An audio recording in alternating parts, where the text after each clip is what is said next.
Jaa, väga valmis. Ma arvan, väga hea ja juba väga ootame soojendust. Päris närvis olen. Mul siin käed on higised üle pika aja.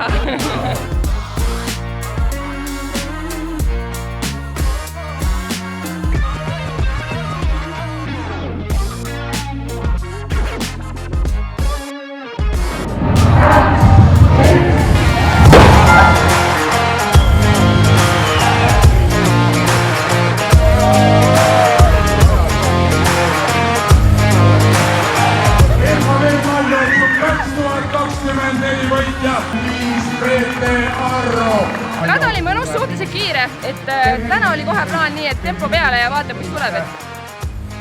Väga kuumalt, aga väga ägedalt ja no vaadake seda medalit.